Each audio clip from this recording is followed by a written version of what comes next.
đào lươn luôn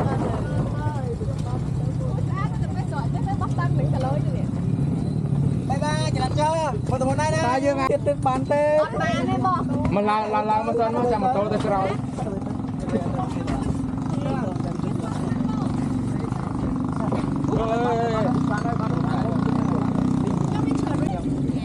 nhôm miên teret bom miên cherry teret cherry làm việc đi nào đi nào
nó còn lại phổ sơ vậy mà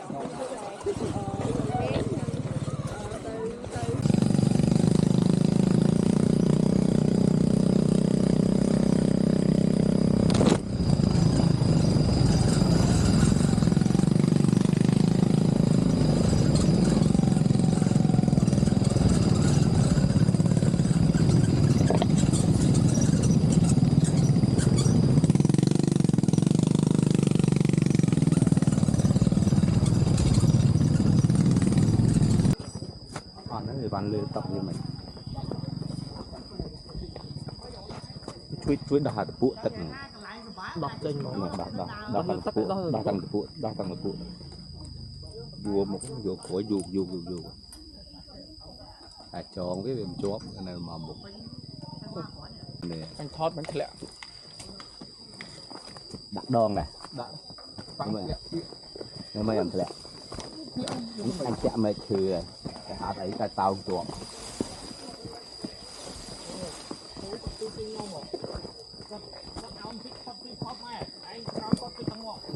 bao nhiêu là người hậu thu cái phốt ai tên tối nằng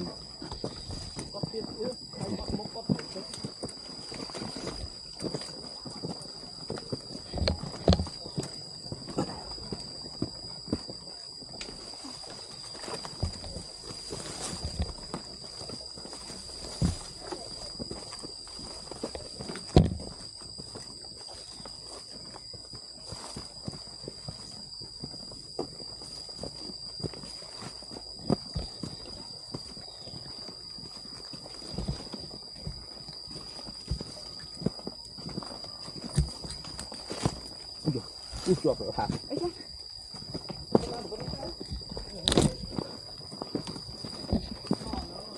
Ê mày, này, đã tức cho anh chị mình. đâu mua? Được thế. Mới cái bên miếng sai.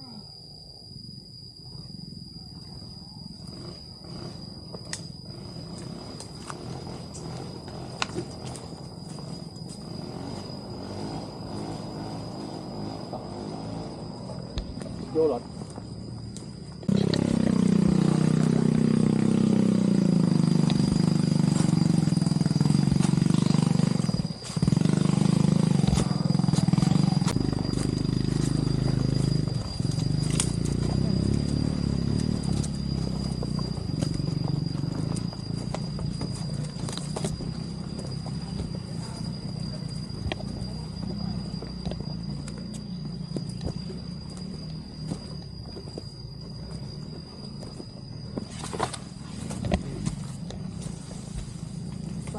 Xây đạp tẻ xây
cạch bàn mẹ bà chạy tới mua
chẳng nghĩa ra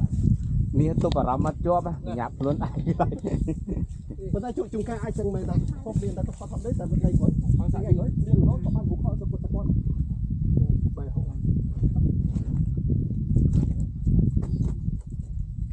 anh chơi ai được đâu rồi thôi nhỉ để nữa chị đâu bao lọc lại đây đá đây trong mà đôn luôn ok ai làm mê thêm vậy không có gì lại cũng mất ra mình dễ này nhưng mà cho anh tôi không hết được ai gọi dùng tay tôi mua tới bỏ nó mỏ bị tay tê bây giờ cái cà phê chắc là xuống nó cái nó bố ấy anh cho thức ở tâm tâm tâm ở đây tâm cho tôi cháu không có thầy cũng không dạ không còn thời kia chữa lắm mẹ anh chạy thôn tay cho nó chữa bài mà khối đấy lên cái đó đấy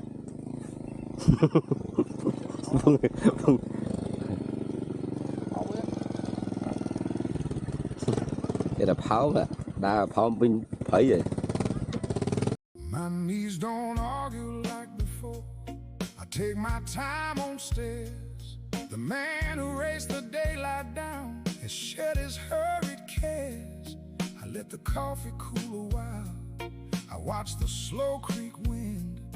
And the days I once would rush right past are the ones I've come to find. I'm taking the slow way home now, easy as I please. No more racing for tomorrow, no more living to appease. I gave my best to the hurry, and the hurry gave me none. So I'm taking a slow way home now, and the peace has just begun.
thế à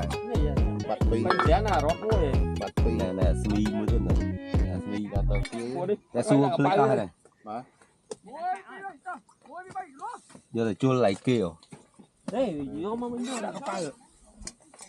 rót vô mà vinh đây smi tham vinh đang là không quanh vào trong phay gì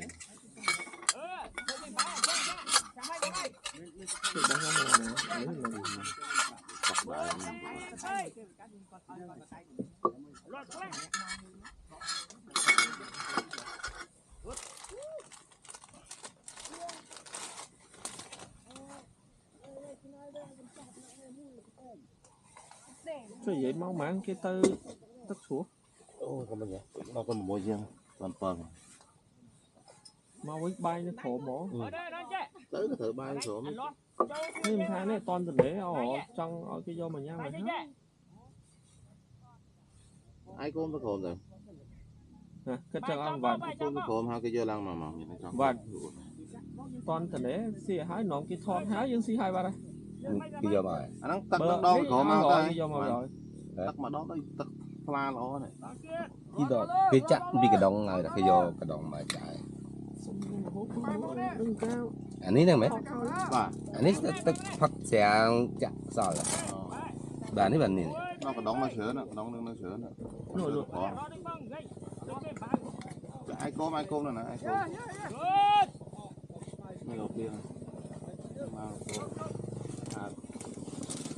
ô bột lư Thì cật cho anh nói xì mệt. Tập tập tạm rồi. làm có đó rồi vừa bài làm mà Anh ta nè. Lúc mình phát. ai côm cho mình vô bị giống ấy nè Đấy mau em thế. ở đây vô mà với Nè cái vô. ok Nè cái vô. Nè cái. giá này vô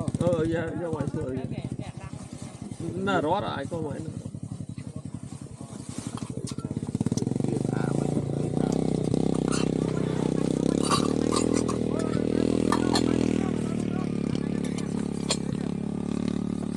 thángนี้mà bay tháng nó mà bay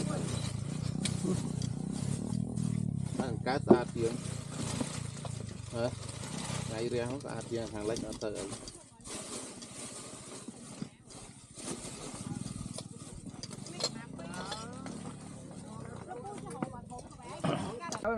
Tháo đi nào.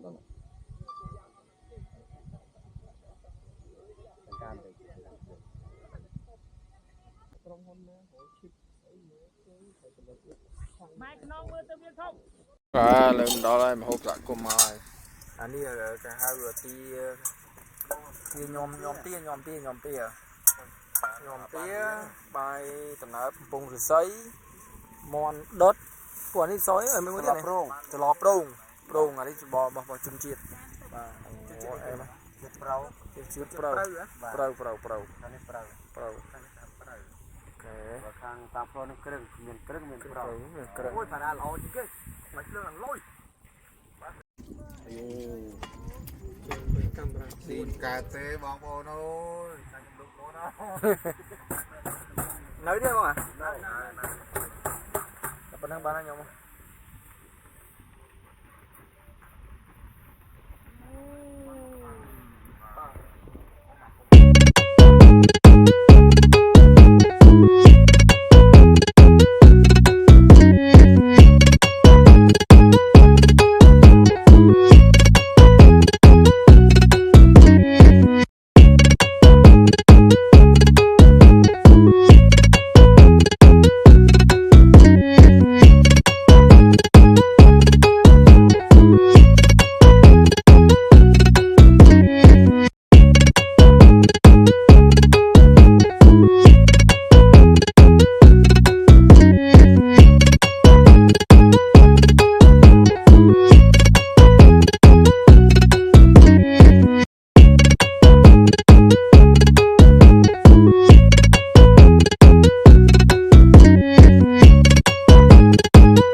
មួយកន្លែងខាងនោះវា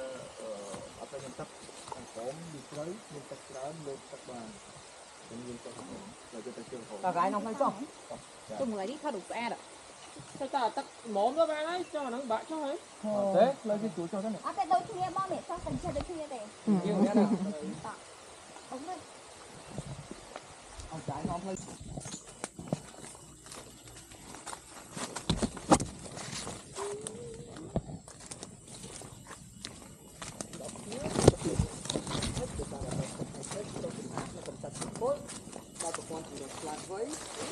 ថតថតបាយថាខ្ញុំតែញ៉ាំតែដែរខ្ញុំហៅបាយតាមមិនលុយ ហេបងទៅសំប្រូហើយ អូសំប្រហើយ តិចគាត់ហ្មង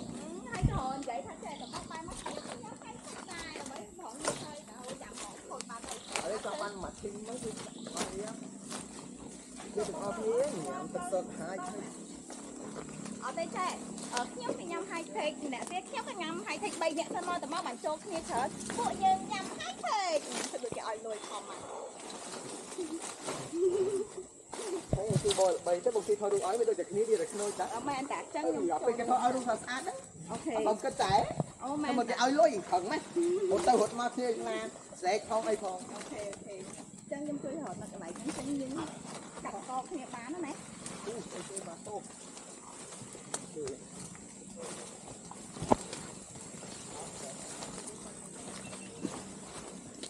ឡូវនេះដែរយើងទៅលេងទឹកជ្រោះមួយកន្លែងនៅក្នុង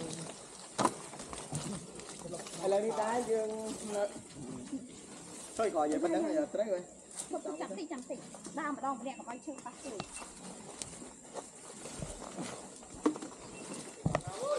ឥឡូវនេះដែរយើងទៅលេងទឹកជ្រោះមួយកន្លែងនៅ សៃរែងហ្មងឲ្យចាំដាក់ទឹកមៀង លឺអ្នកក្រោយនិយាយ ទៅបាក់ទឹកចិត្តកណ្ដងស្អីទេបើវាកាត់ចូលចាញ់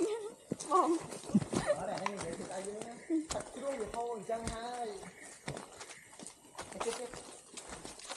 ផ្លូវដើរវាលំបាកអញ្ចឹងហើយ ផ្លូវគេធ្វើឲ្យកាយលុងអញ្ចឹងហើយមិនមែនគេធ្វើដាក់លុងឲ្យមិនធ្វើផ្លូវទេហ្នឹងហើយនិយាយឲ្យជាប់ពុកហ្មង អូនបានពាក់កណ្ដាលផ្លូវប្រាប់ផងណាបងចង់ពុកពាក់កណ្ដាលផ្លូវថតនិយាយយ៉ាងអត់ពេល បងខ្ញុំប្រាប់ខ្ញុំត្រូវថាទៅលេងទឹក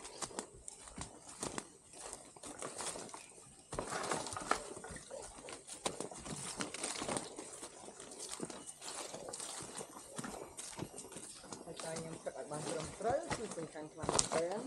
សម្រាប់ខ្ញុំសម្រាប់គ្នាក្រុមខ្ញុំជួយយកទឹកសុទ្ធឲ្យទឹកដោយសារតែទឹកសុទ្ធឲ្យទឹកច្រោះសម្អាតនិងកម្ចាត់ជាតិពុលទៅដល់ប្រព័ន្ធចម្រោះឆ្លាតវៃច្រោះសម្អាតនិងកម្ចាត់ជាតិពុលទៅដល់ប្រព័ន្ធចម្រោះឆ្លាតវៃចំណន់ ចាបងឯកូបងឯកូ អត់មានយកមក អត់យកមកទេ កាន់ឲ្យលុយ សាប់លឿនតិចអូខំបាត់ខ្លួនលឿនទៅនឹកនៃស្អាត សម្ោច ស្អាត កាន់ឲ្យលុយមែនលុយទៅនេះបញ្ជាក់ប្រាប់ថាយើងមកព្រៃទោះទឹក ទៅមុខមកនិយាយត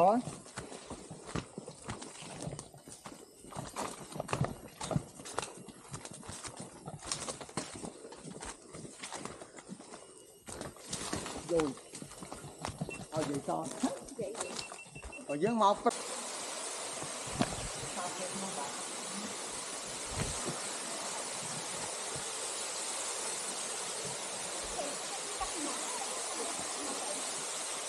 đó có người mình nước thôi cho bà đặt đó con vô con ấy chưa có cái bọt đấy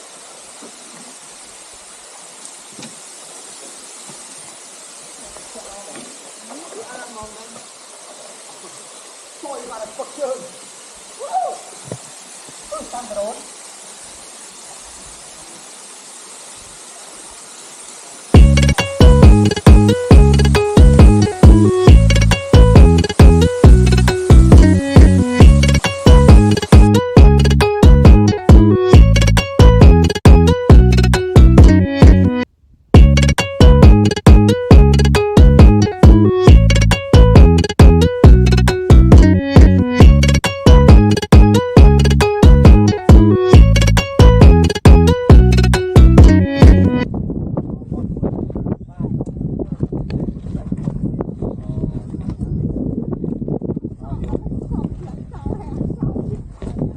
hỏi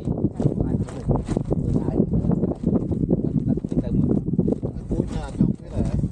đi về làm này. Cúi ra đi để. Ở đây một Tao na không? Tao cho thuộc mẹ.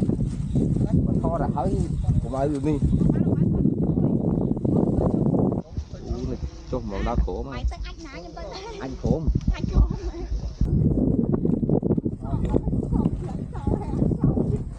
Kho là hỏi cúi ra trong cái để đi về làm này. Cúi ra đi để. Ở đây một Tao na không? Tao cho thuộc mẹ. kho là hỏi của ai được đi cho màu đau khổ mà Mày tức anh nãy nhưng tao anh khổ mà. anh không.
។